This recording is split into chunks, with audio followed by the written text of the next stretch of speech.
Hello and welcome to mission IAS. तो हमारी knowledge series का ये अगला सेशन है। यहाँ पे हम बात करेंगे नेटो के बारे में। आप सभी जानते हैं कि नेटो न्यूज़ में रहता है, काफ़ी हमारे लिए इम्पॉर्टेंट भी है हमारे एग्ज़ाम के लिए। और हम देखेंगे आज कि नेटो क्या है, इसका फॉर्मेशन कैसे हुआ, इसके मेंबर कंट्री कौन है और रशिया और यूएस का क्या कॉन्फ्लिक्ट है, या फिर इस तरह से कह लीजिए कि वेस्ट और ईस्ट का इस नेटो को लेके क्या परसेप्शन है, और ये नेटो किस तरह से पूरे यूरोप में और रशिया और यूएस के बीच में जो मेजर टेंशन का रीज़न है वो इस नेटो की वजह से ही है। और हम देखेंगे कि नेटो किस तरह से एक इम्पॉर्टेंट मेजर रोल प्ले करता है जियो पॉलिटिक्स में। ओके, तो बिना किसी देरी के चलिए शुरू करते हैं।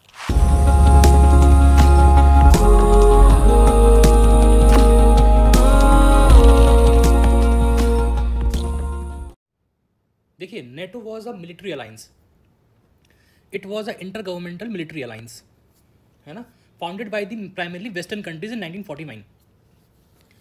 तो नेटो जो है वो एक बहुत ही इंपॉर्टेंट मेजर रोल प्ले करता है जियो पॉलिटिक्स में, और ये बहुत ही बड़ा सरदर्द है रशिया के लिए। और यही वजह थी कि नेटो के वेस्ट ईस्टर्न एक्सपेंशन से तंग आके रशिया ने यूक्रेन को एनेक्स किया इन 2014। तो it was a inter governmental military organisation primarily, और इसमें जो मेंबर स्टेट हैं उसमें 27 मेंबर स्टेट यूरोप के हैं, 2 नॉर्थ अमेरिकन हैं और 1 टर्की है। हम बात करेंगे आगे इनके मेंबर्स के बारे में। और इनका जो हेडक्वार्टर है वो बेल्जियम में है, ब्रसेल्स में। नेटो मैं एक तरह से बता सकता हूँ आपको कि ये इसका जो मास्टर माइंड है, इसके फॉर्मेशन का मास्टर माइंड है वो है United States of America, USA. USA ने इसको प्लान किया था after the world war 2 ended and the beginning of the cold war. NATO ने इसको इसलिए प्लान किया था ताकि वो पूरे यूरोप में एक आइडियोलॉजिकल बैटल खेल सके रशिया के साथ, जो कि आइडियोलॉजी थी कैपिटलिज्म की, और रशिया उसको एक्सपेंड करने से रोकना चाहता था। तो ये बेसिक जो आपको जानना ही है नेटो के बारे में, वो बेसिक इन्फॉर्मेशन मैं आपको दे देता हूँ। जैसा कि मैंने आपको बताया कि एक इंटर गवर्नमेंटल ऑर्गेनाइजेशन था, founded 1949 by the primarily bye eastern countries. 30 member states हैं इसमें, 27 European, 2 north American and 1 Turkey. इसका हेडक्वार्टर जो है वो बेल्जियम में है। और इसके ईस्टर्न एक्सपेंशन को आप यहाँ देख सकते हैं कि कैसे टाइम टू टाइम जो है नेटो का एक्सपेंशन ईस्टवर्ड होता रहा। कोल्ड वॉर के टाइम पे अलग ज्वाइनिंग हुई, उसके बाद जब यूएसएसआर का फॉल हुआ 1991 में, उसके बाद इसका अलग इसमें मेंबर स्टेट जुड़े जो कि रशिया से हटे थे, जो फॉर्मर यूएसएसआर था। उसके डिसइंटीग्रेशन के बाद बहुत सारे जो स्टेट्स थे वो फ्री हो गए और उन्होंने भी नेटो ज्वाइन कर लिया। और ये सब देखते हुए रशिया ने 2014 में क्रीमिया जो पेनिनसुला था उसको अनेक्स कर लिया, और आज इसकी पोजीशन लगातार जो है वो एक्सपेंड होती जा रही है। उसी से रशिया परेशान है। ठीक है, ओके। ये रही बेसिक इन्फॉर्मेशन जो आपको नेटो के बारे में पता होनी चाहिए। ये बहुत ही इंपॉर्टेंट टॉपिक है आपके प्रीलिम्स के लिए और मेंस के लिए भी, और एज वेल एज इंटरव्यू के लिए भी, क्योंकि वो कभी भी आपसे पूछ सकते हैं नेटो के बारे में, क्योंकि ये इतना इंपॉर्टेंट ऑर्गेनाइजेशन है जिसके बारे में आपको पता होना ही चाहिए अगर आप यूपीएससी का एग्जाम देने जा रहे हैं। Even prelims, mains, interview, any stage आपको इसके बारे में पता होना चाहिए और आपसे पूछा जा सकता है इसके बारे में। तो क्या है नेटो का कलेक्टिव डिफेंस? ये एक नया कॉन्सेप्ट है हमारे, जो हमें पढ़ना है। आर्टिकल 5 जो है नेटो का, आर्टिकल 5 में बात करी गई है कलेक्टिव डिफेंस की। तो कलेक्टिव डिफेंस जो कॉन्सेप्ट था उसमें यह था कि अगर किसी भी मेंबर जो कि नेटो का मेंबर है, अगर कोई किसी मेंबर नेशन पे कोई थर्ड कंट्री या बाहर की कंट्री जो कि मेंबर नहीं है नेटो का, अगर वो अटैक कर देती है, तो वो जो अटैक है वो सारी मेंबर कंट्री से माना जाएगा, और सारी मेंबर कंट्रीज़ जो कि नेटो का पार्ट हैं वो कलेक्टिवली आएंगी डिफेंस में। तो कलेक्टिव डिफेंस जो है उसे हम कहते हैं कि heart of the NATO alliance, कि ये हार्ट है नेटो अलायंस का। उनका मेन मुद्दा ये था कि हम किसी भी तरह के इन्वेजन से, किसी भी तरह की अटैक से हम आपस में प्रोटेक्टेड रहें और एक दूसरे का साथ देते रहें किसी भी तरह के अटैक में।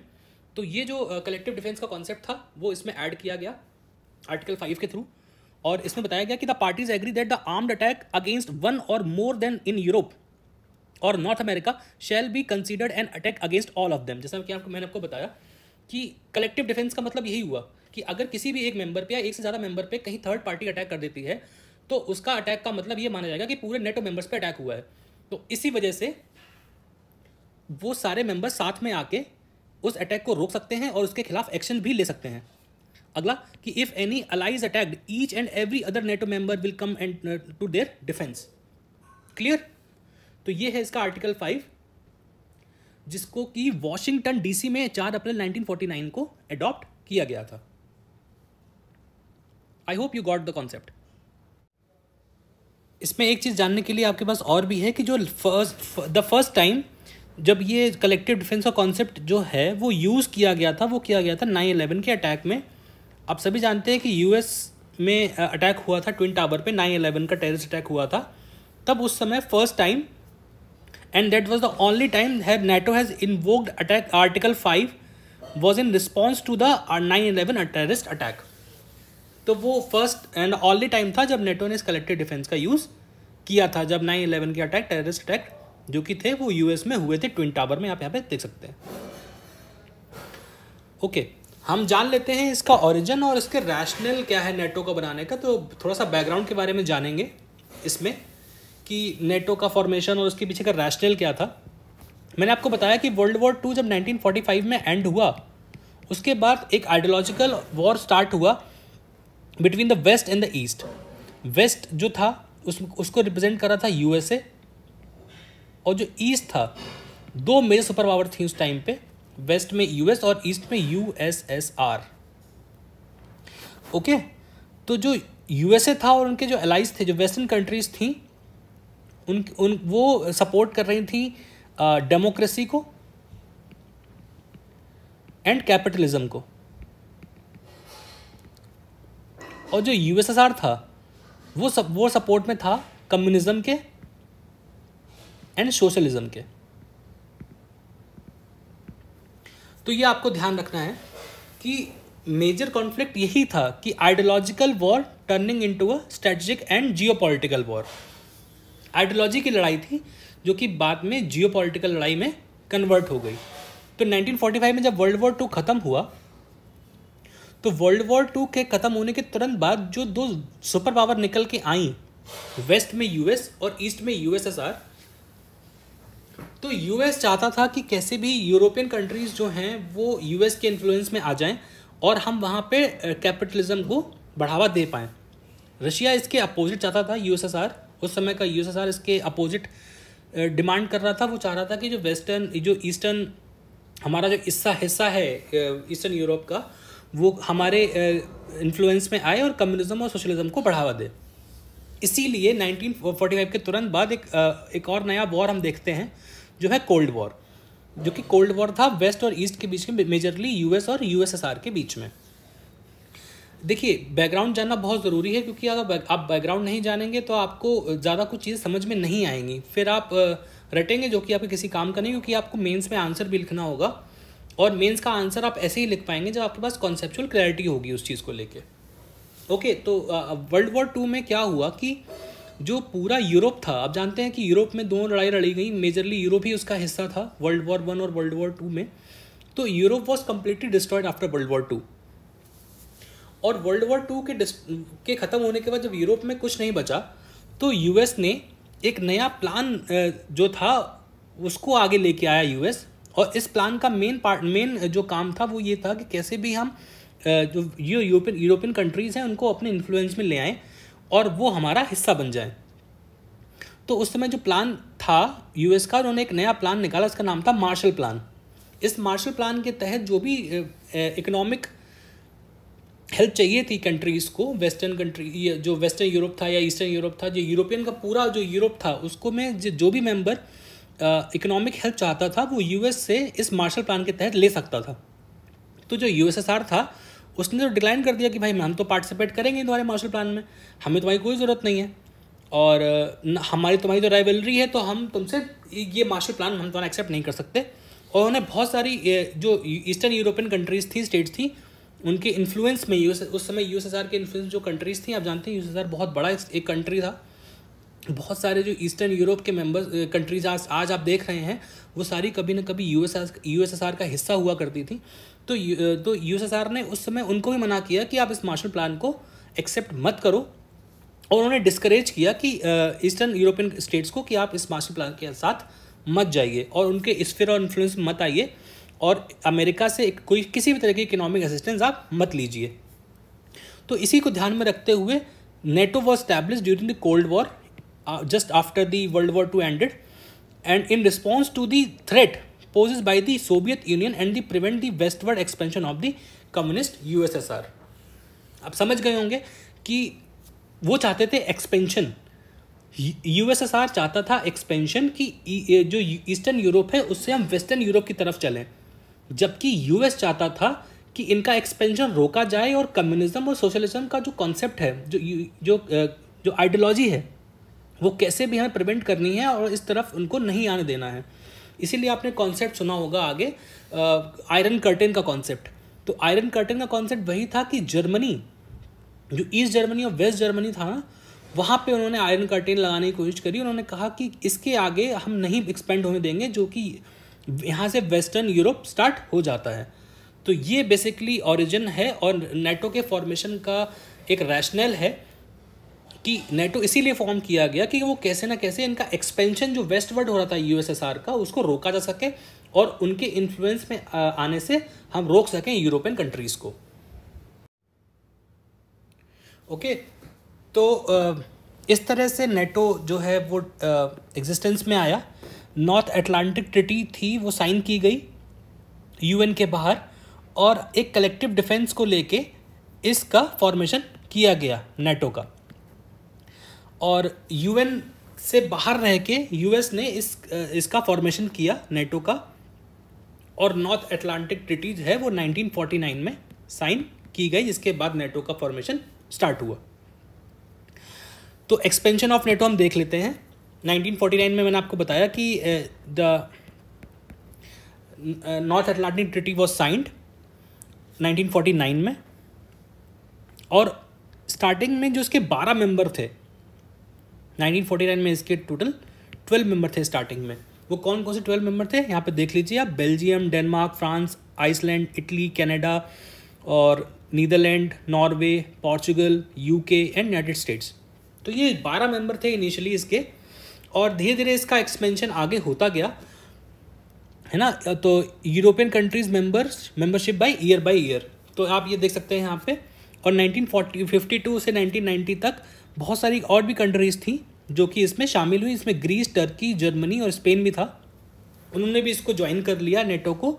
और after the disintegration of USSR in 1990 and 91 आप देखेंगे कि रैपिडली जो वहाँ से कंट्रीज़ निकली, जो USSR से कंट्रीज़ डिसइंटीग्रेशन के बाद बाहर होके इंडिपेंडेंट हुई, उन्होंने भी बहुत ही जल्दी नेटो को साइन कर लिया, जिसमें कि पोलैंड, चेक रिपब्लिक और हंगरी भी थे, है ना। और तो इसका एक्सपेंशन लगातार होता रहा, और ये यूएस के लिए फ़ायदा था, और रशिया के लिए कहीं ना कहीं ये सरदर्द का कारण बनता रहा। क्योंकि उसके बाद जो हमने देखा कि 2014 में जब USSR ने क्रीमिया पे हमला किया, यूक्रेन पहले कहीं ना कहीं USSR का हिस्सा ही था। हमने यहाँ पे देखा भी कि जो यूक्रेन को लेके भी रिसेंटली कॉन्फ्लिक्ट चल रहा है न्यूज़ में, उसका ओरिजिन यहीं से आता है कि जब वेस्टवर्ड एक्सपेंशन होता रहा नेटो का, तो नेटो की बहुत सारी जो मिलिट्री फोर्सेस थी, जो मिलिट्री इक्विपमेंट्स थे, एयर डिफेंस सिस्टम थे,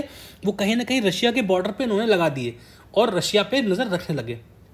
तो ये रशिया के लिए एक तरह का थ्रेट था, और उसी थ्रेट को उससे बचने के लिए उन्होंने यहाँ पे जो क्रीमिया पेनिनसुला था उसको एनेक्स कर लिया 2014 में उसको एनेक्स कर लिया। और एनेक्स करने के बाद उन्होंने भी अपनी मिलिट्री फोर्सेस यहाँ लगा दी, ताकि उन्हें किसी भी तरीके का थ्रेट ना रह जाए नेटो मेंबर्स से और US से। और उसके बाद देखते हैं 2004 में से लेकर 2009 तक बल्गेरिया, एस्तोनिया, लातविया, लिथुआनिया, आप जानते हैं कि बाल्टिक और बाल्कन कंट्रीज़ भी थी इसमें, जो कि कभी ना कभी USSR का हिस्सा हुआ करती थी। उनके डिसइंटीग्रेशन के बाद भी, USSR के डिसइंटीग्रेशन के बाद उन्होंने भी इस मिलिट्री ग्रुप को ज्वाइन कर लिया और अपने आप को सेव करने की कोशिश करी, कि ताकि रशिया दोबारा हमें एनेक्स ना कर पाए। क्योंकि अगर एनेक्स करेंगे तो कलेक्टिव डिफेंस में हमारे सारे मेंबर्स हमारे डिफेंस में खड़े हो जाएंगे और हमें सेव करेंगे। और Estonia, Latvia, Lithuania, Romania, Slovakia, Albania, Croatia, ये सारे मेंबर धीरे धीरे आके नेटो में जुड़ते रहे। ये सारी स्टेट्स उसमें धीरे धीरे एक्सपेंड होता रहा नेटो, और इसमें सारे लोग मिलते रहे। और रिसेंटली 2017 से 2020 में अगर देखेंगे तो मॉन्टीनीग्रो और नॉर्थ मैसेडोनिया भी इसका हिस्सा हो गए। तो ये इसके एक्सपेंशन की पूरी कहानी थी। और इस एक्सपेंशन में हम देखेंगे कि आगे किस तरह से कॉन्फ्लिक्ट बढ़ता चला गया और रशिया को यूक्रेन में घुसने की ऐसी क्या ज़रूरत पड़ गई कि उन्होंने जाके वहाँ पे इतनी तबाही मचाई और इतना सारा उन्होंने डिस्ट्रक्शन वहाँ पे किया। देखिए, नेटो का और रशिया का जो ये कॉन्फ्लिक्ट है, जो कि ये टेंशन है, वो अभी से नहीं है। टेंशन विद रशिया जो है नेटो का, वो 1950s से है। आप सभी जानते हैं कि 1950s और 49 के बाद जैसे ही नेटो का फॉर्मेशन हुआ, वो रशिया के लिए एक सरदर्द बनता गया। और वही वजह थी कि 1945 में रशिया ने एक नई डिफेंस ट्रीटी साइन करी, जिसे हम कहते हैं वॉर्सॉ पैक्ट। इसको काउंटर करने के लिए, नेटो को काउंटर करने के लिए 1955 में जो यूएसएसआर था, उन्होंने एक नई treaty, defence treaty, collective defence treaty जो थी अपनी खुद की, वो साइन करी with 7 eastern European countries to counter the NATO. अब उस जो 7 वेस्टर्न ईस्टर्न यूरोपियन कंट्रीज थी, वो कौन कौन थी? Poland, Czechoslovakia, Albania, Bulgaria, east Germany, Hungary and Romania. 1955 में वॉर्सॉ पैक्ट साइन किया गया और उस वॉर्सॉ पैक्ट में जो ईस्टर्न यूरोप की कंट्रीज थी 7, उनके साथ ये पैक्ट साइन किया गया to counter the NATO expansion and to counter the NATO. लेकिन क्या हुआ कि 1991 में जब यूएसएसआर का कोलैप्स हुआ, तो जो वॉर्सॉ पैक्ट था वो भी एंड हो गया, उसका भी कोलैप हो गया, है ना। वर्ल्ड वॉर भी खत्म हो गया और उस समय एक ही मेजर पावर निकल के आई सामने, वो थी the United States of America. तो US was the only super power at that time till today. अब तो खैर चाइना भी आ गया है, जो उसकी हेजेमनी को एक तरह से काउंटर करने की कोशिश कर रहा है, इसको चैलेंज कर रहा है। बट 1991 से लेके अभी तक हम कह सकते हैं कि US was the sole super power in this world. और among the signatories, the USSR, Czechoslovakia and East Germany no longer exist and the remaining 5 countries are a part of NATO.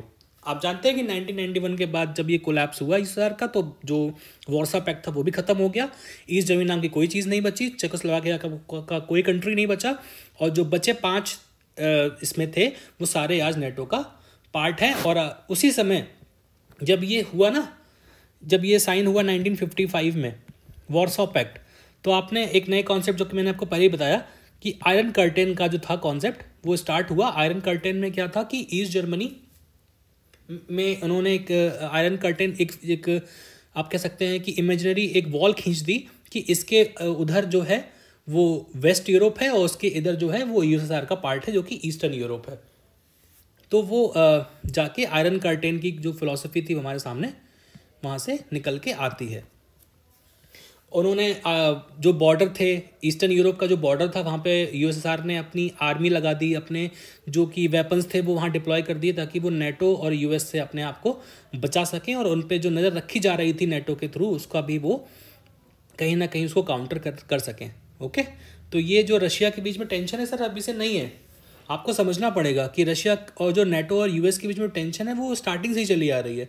World war 2 में भी थी, उसके बाद उसकी ख़त्म होने के तुरंत बाद आप देख सकते हैं कि जो कोल्ड वॉर हुआ उसमें भी हुई, और नेटो का बनना, उसके बाद वॉर्सॉ पैक्ट का साइन होना, ये सारी चीज़ें आपस में कहीं ना कहीं कनेक्टेड हैं और आपको ये चीज़ समझनी पड़ेगी। तो यहाँ पे एक मैप लगा रखा है मैंने, आप देख सकते हैं कि नेटो का जो ईस्ट बर्ड एक्सपेंशन था सिंस 1997, उसमें आप देख सकते हैं कि नेटो में जो बिफोर थी, उसके बाद बहुत सारी जो हमारे पास कंट्रीज़ थी, लातविया, लिथुआनिया, एस्टोनिया, ये सारी जो कंट्रीज जो यूएसएसआर से कट के बनी थी, वो उन्होंने भी नेटो ज्वाइन कर लिया। और यूक्रेन जो है वो अभी भी सीख कर रहा है कि कैसे ना कैसे हमें नेटो का पार्ट बना लिया जाए और हम पे जो हमला हुआ है उससे हम बच पाएँ। हालांकि ये ट्रीटी उन्हें पहले ही साइन कर लेनी चाहिए थी, इस नेटो के अंदर उनको बहुत पहले आ जाना चाहिए था, बट कहीं ना कहीं वो इससे दूर रहे और उसी का खामियाजा उन्हें यहाँ भुगतना पड़ा और रशिया ने बिना किसी सोच समझे उन पर अटैक कर दिया। हालांकि यूएस आज भी कहता है कि अगर ये साइन हो जाए अगर यूक्रेन जो है वो नेटो का पार्ट बन जाए तो हम कहीं ना कहीं रशिया को काउंटर करने के लिए यूक्रेन में अपनी फोर्सेस डिप्लॉय कर सकते हैं, और यूरोप से भी जो यूरोपियन कंट्रीज़ भी हैं जो कि नेटो का हिस्सा हैं वो भी इसमें सीधे सीधे कहीं ना कहीं पार्टिसिपेट कर लेंगी। तो ये मैप आप देख सकते हैं अप्लाई, और इसमें ये जो फिनलैंड है, स्वीडन है, इन्होंने जो अप्लाई कर रखा है ज्वाइनिंग करने के लिए। ओके, तो ये था नेटो का कंप्लीट एनालिसिस। एक्सप्लेन मैंने जितना आपको मुझे लगा कि करना चाहिए। तो ये हमारा यहाँ टॉपिक कंप्लीट होता है नेटो, और इसके बाहर जो भी आपको हमारी जानकारी चाहिए आप हमारे इंस्टाग्राम हैंडल को भी फॉलो कर सकते हैं, और आप यहाँ पे फॉलो कर लीजिए। हम ऐसे ही और आपके लिए काफ़ी अच्छी अच्छी वीडियोस लाते रहेंगे जो आपके एग्ज़ाम के लिए बहुत ही इंपॉर्टेंट है, प्रीलिम्स के लिए भी, मेंस के लिए भी, और इंटरव्यू के लिए भी हम आपके लिए वीडियोस लाते रहेंगे। और अगर आपको अच्छा लगा है तो आप हमारे चैनल को सब्सक्राइब कर लीजिए, और हम मिलते हैं आपसे नेक्स्ट वीडियो में। Thank you.